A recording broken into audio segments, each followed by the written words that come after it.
Welcome back.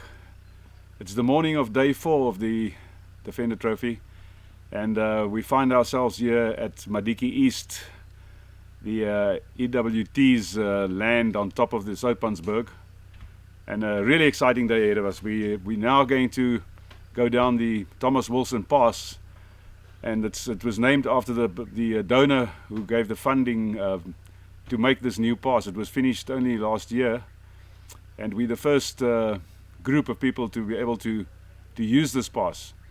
And I can tell you, it's something to drive. Yeah, and hopefully today we won't have casualties like yesterday. I mean, James had a problem. He couldn't engage his center diff lock, which is crucial if you do off-roading in a Land Rover Defender. So he had quite a battle getting up the mountainside. But Nick came to the rescue last night, and it's all hunky-dory again. So yeah, let's hope that things will go well today for those guys. Well, there was a vacuum pump broken on Zulu, Letitia and Dion. So fortunately we had those spares. He had an oil light that came on that turned out to be just a loose wire. Johan for shear was very unfortunate, because I've never seen that happen before. In all the trophies I've done, that's the first time I've seen a trailing arm bent like that. So it was a perfect storm that it dropped exactly on a solid rock and bent it like that. But anyway, he's up and running. And Jamesy, well, we made a plan made a bush out of a breather pipe from the diff, expanded that to the right size, put it all on, and he's got high range, low range diff lock. He's got everything going now. So yeah, it's been interesting. I think it's fixed, yes. We had to do a bit of a MacGyver move, and Nick had an idea to cut off a little bit of the pipe from the diff breather, because one of the linkages where you change from diff lock, low range, all that, the little gear stick, we had just had so much play in it, when you moved the gear stick nothing happened, because the bushes had worn and fallen off. So we cut the little piece of pipe off, heated it up, put it over long nose pliers, and slowly moved it up and expanded it, heated it up, expanded it, so we could get it over that little pin. And we just shimmied it, shimmed it, cut it off a bit, put it on, put it through the hole, and then put the clip on, and it's working. Cool. But it was quite a mission. Disassembling the whole thing and reassembling was also took some time, but I think we're all up and running again. Yeah. Today we hope that it'll be less interesting than yesterday, and the drivers will be more mechanically sympathetic on their vehicles. But we will see. No issues with the vehicle. It's one of the oldest ones here. Hasn't even used a drop of oil or water the whole trip. So far we can't find any leaks either. I'm getting worried there's no oil in there. We did find an interesting story when Kingsley took us through some of the Arab states or Arab countries. They weren't allowed to drink. And so he filled the water tank with Captain Morgan rum. And then they'd pour the rum into a teapot, and they'd pass the teapot around. That's how they got away with it. Like 50 litres of rum. That'd give anybody a headache. I'd just like to say I'm thoroughly enjoying myself, sweating my ass off. I'm about to fall off a ladder. Koppie was tyd. Koppie was? Ja. En wat is 'n koppie was? 'n bietjie sal. Net soos. Net 'n splash.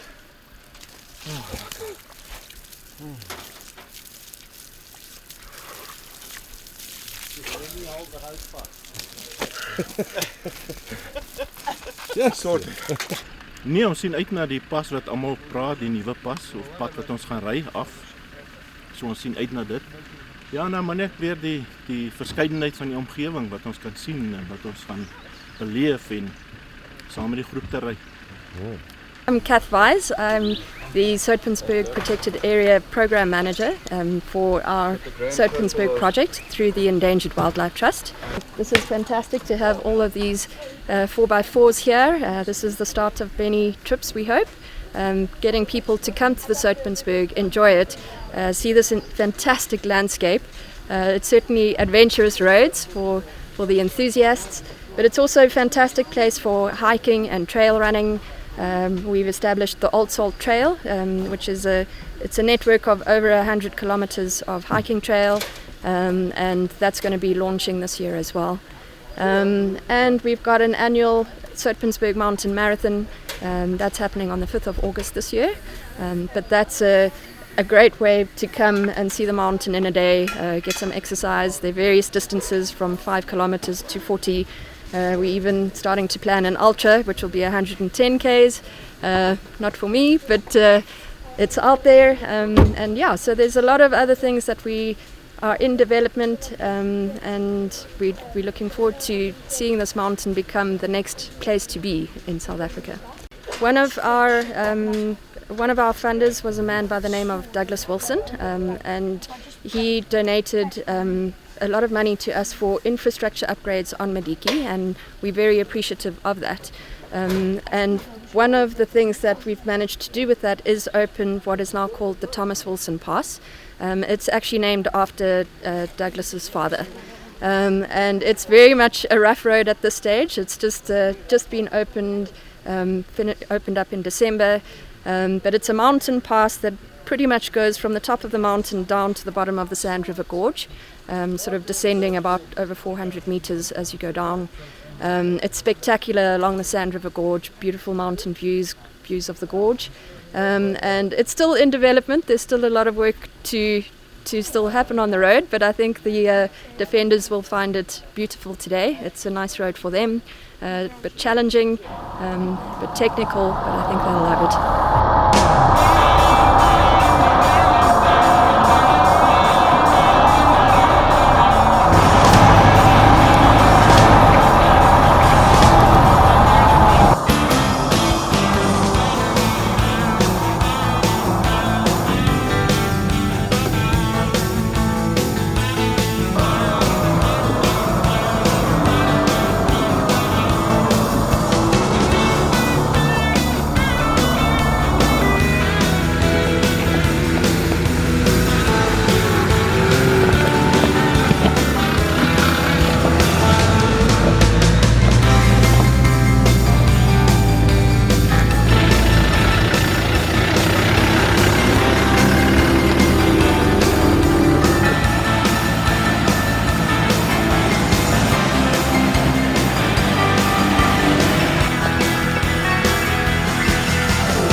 Hey, we're gonna take forever.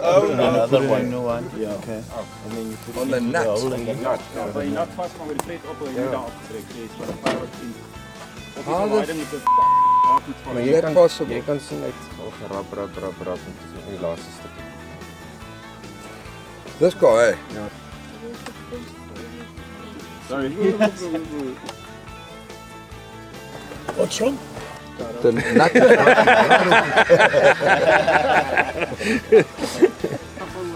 Just ask if anybody's got a ball joint. Oh, left and right threaded those ball joints. Unfortunately, this is the time that you're gonna have to discuss what's happening here. So tell us, what happened? I'm not sure what happened. I just heard a sound on the left-hand side of the car, and we just stopped immediately to check it out, yeah, and radioed in for help. And now? And now, luckily, we've got Nick over here, and Nick is helping us out. Okay. Yeah. So and James has been the hero of the day. He managed to have a spare part that we would not have found around here. So, very grateful to him. As soon as he said service, I'm like, oh, I just had my tie rod end changed. And I was like, geez, it's still in my flipping middle box. And I was like, yes, got it. So hopefully it works. Okay, the ball joint is broken off on the steering arm. To bring my hat when you're there. It's broken right off. And right in the beginning they said these are 20-year-old vehicles. Well, that is metal fatigue. That was not happy for a while. It's a long time that comes. So, we must keep these as spares going forward. If this wasn't able to repair like this, what I would have done is drilled and tapped through the center here and put a nut, or a stud on top of that. That would have been the only other way. Which is possible, we could have done that here. But I'd rather try and get this one going if I can strip that one off. So it was actually James that saved the day today. Well, James is sometimes a hero, you know. He's the shit. Has to redeem himself. The only way he's going to redeem himself is if he actually fits it. Shit's a tall order. That's a tall order. I don't know about that one. I'll watch and learn. Go.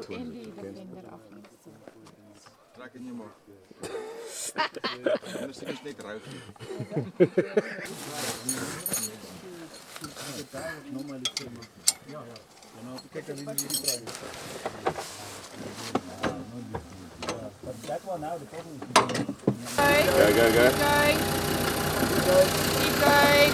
Right, stop. Stop, bro. Switch off. Give me a nut and a washer for this side, please.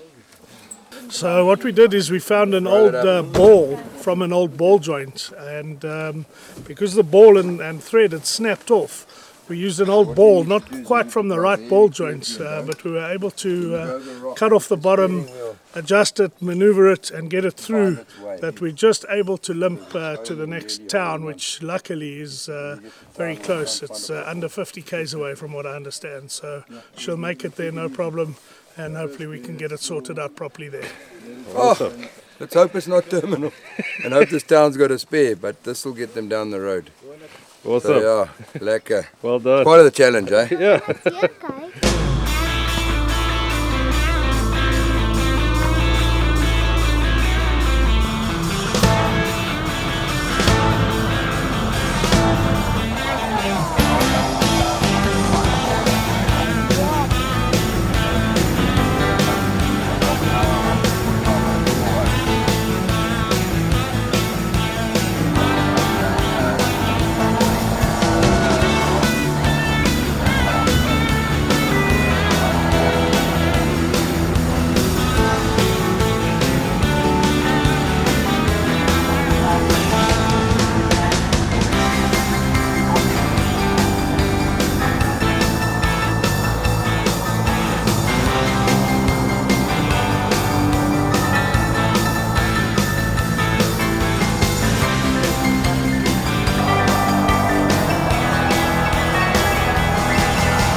before we get to Blouberg, there will be a demonstration of recovery processes and safe recoveries, which is sponsored by SecureTech, one of the South African companies, one of our partners.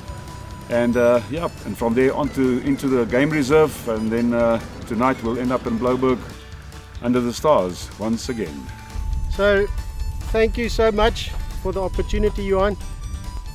It's a great honor to be here, and thank you for your time. And I hope you can all go away here today and say, okay, I never knew that, now I know.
What a day it was.